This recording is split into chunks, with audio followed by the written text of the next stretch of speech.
If something terrible happens to you, you should never ever forget it, because if you forget it, you may walk into it again. This is basically because we have not taught our children and the people in the world how to employ our faculties, then everything hurts.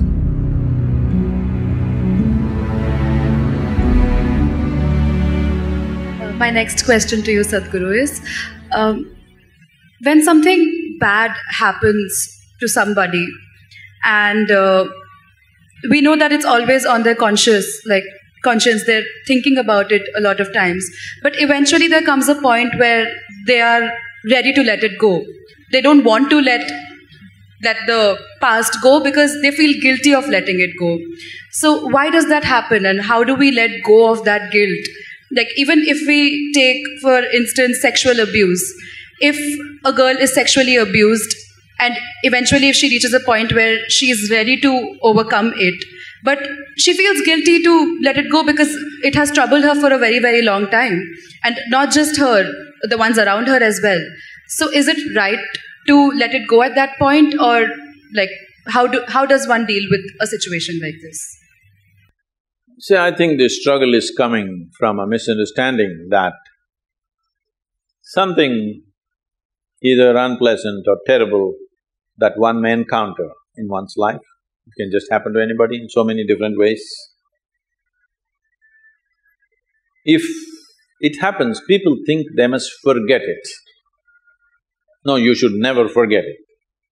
If something terrible happens to you, you should never ever forget it, because if you forget it, you may walk into it again.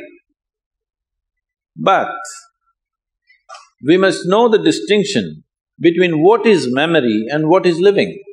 You are living. Memory is a dead memory, you're supposed to use it as wisdom to see such things don't happen to you in your life. But it's a fact that for most people, what happened 10 years ago, they still suffer. What may happen day after tomorrow, they already suffer. Yes or no? What happened 10 years ago or even 10 days ago does not exist right now, does it? Does it? No. What may happen day after tomorrow does not exist right now, does it? No. So you're suffering essentially something that does not exist. How many of you are psychology students, huh? Is there a medical term for those people who are suffering something that does not exist? No, don't tell them please, they'll suffer that. If you are suffering something that does not exist, on some level it means insanity, isn't it? This may sound very cruel to you right now when I say this, because, oh, I got my pains. See, you're carrying your pains like badge, don't do that.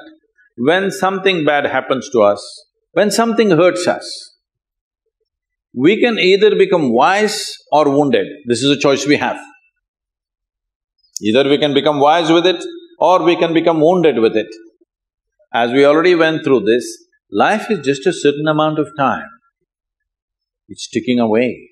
As you sit here now, you are 1 hour closer to the grave since you came here. Yes or no? Yes, it is. It's going away for all of us. So in this, where is the time to carry every experience like a wound? No. This must become your wisdom. If terrible things happen to you, you must become wiser than others, sooner than others, isn't it? But unfortunately, most people choose to become wounded simply because, again, in our systems of education, we have done nothing about the nature of human mind. We are busy studying frogs and cockroaches and trees and chemistry and physics and planets and everything. No attention to the nature of this one. So we don't know how to use our faculties. The greatest faculties that you have right now as a human being is, you have a vivid sense of memory. Everything that happened, you can remember as if it's alive right now. Yes? There is a repository here, there is an archive in your mind which can replay the whole video if you want. But this has become a problem. You started suffering the old movies. And there is a fantastic sense of imagination, so you already suffer a tomorrow which is yet to come.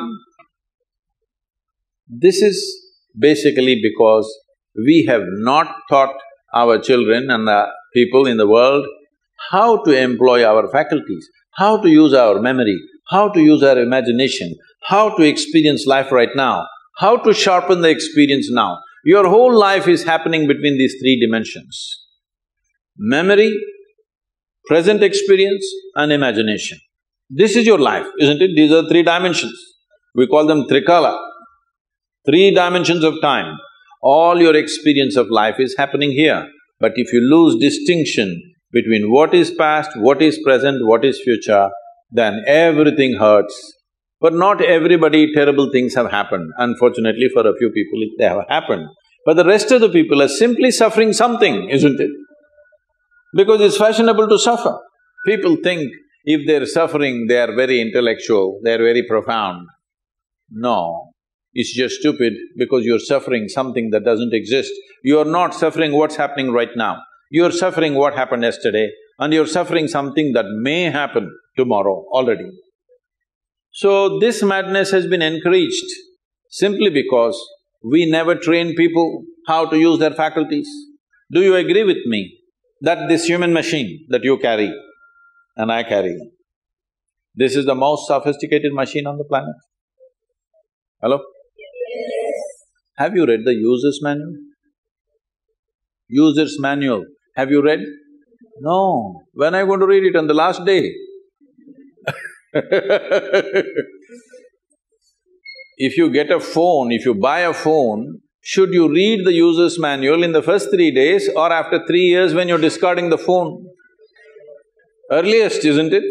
Within the first day you must read, then only you can use this phone well. The same goes for this. If you do not understand the nature of what this is, how will you put this to use? It is consuming you, your own intelligence is consuming you. You can call it stress, anxiety, pain, suffering, whatever. Essentially, your intelligence is turned against you, that's all the reality is. If your intelligence was working for you, taking instructions from you, you would keep yourself blissed out, wouldn't you? Hello? Your intelligence is turned against you. Why has your intelligence turned against you? That's what you need to look at, not about carrying these things that have happened which should not have happened as badges in our life. This may get a lot of women against me.